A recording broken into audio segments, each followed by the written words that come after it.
رسول الله يا حبيب الله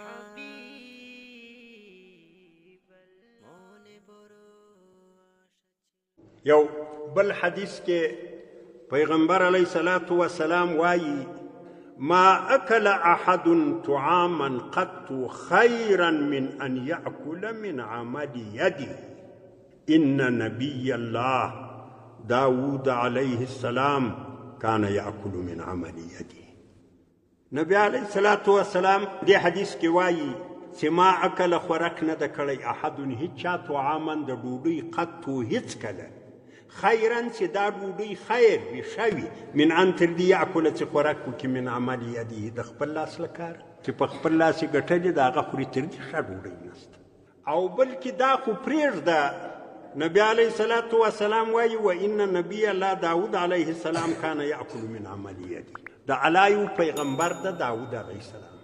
دی په خپل لاس باندې شیان جوړول هغه یې خرڅول خوراکه یې لدي کول قصه یې کتابونه داسې راوړي داود علیه السلام د الله پیغمبر او په خپل وخت کې د بني اسرائیلو باچا هم حکیم د وخت هم دی و ډېر زبردسته باچایي وه ډېر عظیم فوج یې درلودی ډېر شان و شوکت یې درلودی خو داود علیه السلام په خپله باچایي و په خپل حکومت کې یو خصلت درلودی هغه دا چې داود علیه السلام به کله په یو ناوله د جامه کې په یو ناوله د شکل کې یو ناوله د علاقې ته راغی چې چا به نه پېژندی چې دا په خپله داود علیه السلام یوازې به ګرځېدی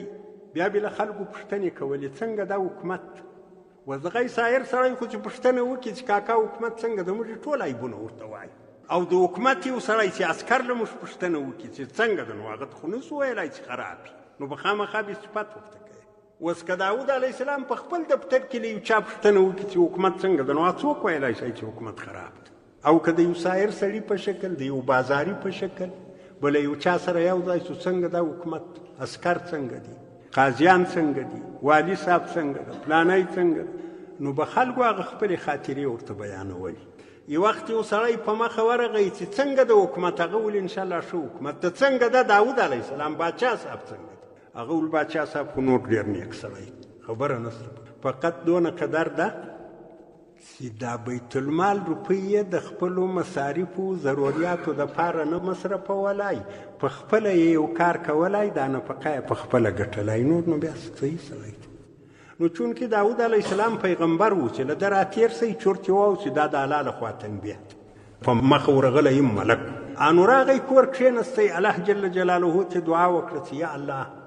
نو زما خو دونه مصروفیات هم دي سهار ځمه په دفتر کې کښېنمه ته غرمې پورې غرمه بیا ماشپین ځمه په دفتر کې کښېنمه ته ماښامه دا شپه هم بیا داود علیه السلام چې و د شپې تقسیم اوقات یې جوړ کړی یوه شپه به فوجي خلک راغوښت هغو ته به مشورې ورکولې له هغو به حال طلب بله شپه به ملکي مامورین وو بله شپه به بیا څوک وو بله شپه به قاضیان وو یوه شپه یې د الله جل جلاله د عبادت دپاره خاص کړې وه په هفته کې یوه شپه فقط دا وه چې د به له بیبیګانو سره ملاقات کاوه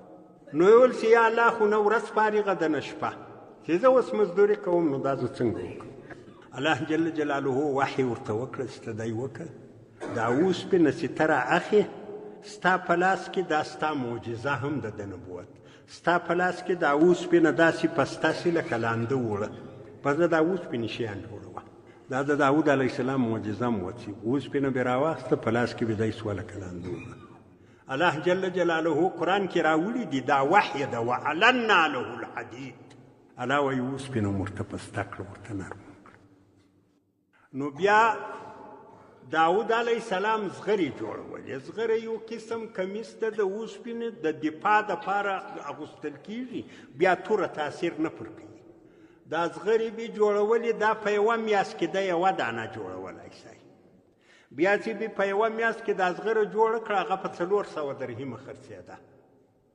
بیا چې بیا هغه خرڅه کړله دا 400 درهمو څخه بیا خپل د نفقې خرچه به د میاشتې ځین راوګرځوله نورې روپۍ به صدقه کړې د الله په رضا به ورکړه داود علیه السلام خدای نه و هغه د الله پیغمبر و مازې ګزاره یې کوله بیبیګانې هم دغسې قناعت والي وي کتابو کې تفصیل راځي آهنګري له اوسپنې شیان جوړول دا د داود علیه السلام خصلت و. اوس موږ تاسو ته خو آهنګري بیخي په خیال نه راځي چې دا خورکۍ ګوره په خراب کسب کې د اعلی پیغمبر داود علیه السلام دا د آهنګري کسب کاوه. داسې نور کسبونه راواخه. اول وار په دنیا کې د نجاري کار نوح علیه السلام وکړ. دنیا کې اول نجاري د اعلی پیغمبر نوح علیه السلام کړی دی. نوح علیه السلام د اولو العزم پیغمبرانو الله جل جلاله حکم ورته وکړي چې دا درخته پرېږده کښتۍ جوړه کړه. نوح علیه السلام تیشه و اره و دا سره برابر کړو کښتۍ یې جوړه کړه. له هغه وخته څخه نجاري شروع ده. دغه کړیودل خلک راځي کمبلې ووایي نور شیان ووایي دا اولین کسب د ادریس علیه السلام. د ادریس علیه السلام ته الله جل جلاله دا ور وښو دا د جامو ودل. یعنی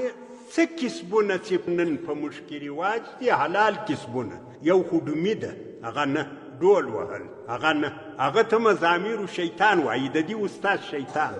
چې څه حلال کسبونه دي روا کسبونه دي دا بتمامها اول وار الله پیغمبرانو ته ښوولي دي. د پیغمبرانو په واسطه په انسانانو کې خپر سوي دي. دا مځکه یو یې کول دهقاني بزګري تخم پکښې شیندل راشنه کېدل بیا ریبل بیا له دانو دانې صفا کول دا کار اول وار په انسانیت کارخانه کې آدم علیه السلام کړی دی. الله ورښولی هر کسب چې انسان کوي هر کسب که اوس موږ د ټولو انبیاو تاریخ درته وایو نو وخت ډیر نسي. خلاصه دا ده چې څه کسبونه لکه د نمونې په طور چې ما یو څه در وښو څه چې نن په موږ کې شته دا اول ور انبیاو کړي. هر سړی چې په هر صنعت و په هر کسب کې وي هغه د هغه ته په دای طریقې سره په دای نظر ګوري چې دا د الله د یو پیغمبر کسب ده. نو د پیغمبر کسب باید د پیغمبر په طریقه وشي. خیانت نو بیا مکې کوه، دوکې و چلبازۍ مکې کوه. نو دلته د حدیث خاتمه دا ده نبی علیه الصلاة والسلام وایي وإن نبي الله داود علیه السلام کان یأکل من عمل یده. نبی د الله داود علیه السلام په خپل لاس زغرې جوړولې په خپل لاس یې ډوډۍ ګټله له هغه څخه یې تصدق هم کاوه له هغه څخه یې صدقې هم کولې او هغه یې خپله نفقه هم ځینې برابروله. او حال دا ده چې داود علیه السلام ته خو روپۍ لږ نه وي. داود علیه السلام د وخت باچا او داسې باچایي هم نه وه لکه دغه نن باچایي. الله جل جلاله د ده د باچایي دی صفت کوي وایي وشددنا ملکه ډېره یې باچایي موږ مضبوطه کړې وه. لیکن سره له هغه داود علیه السلام به وخت فارغه کاوه په یوه میاشت کې به یوه زغره جوړوله هغه یې په 400 درهمه خرڅوله تصدق یې هم ځینې کاوه خیرات یې هم ځینې کاوه پر خپل کور و پر ځان یې مصرفوله.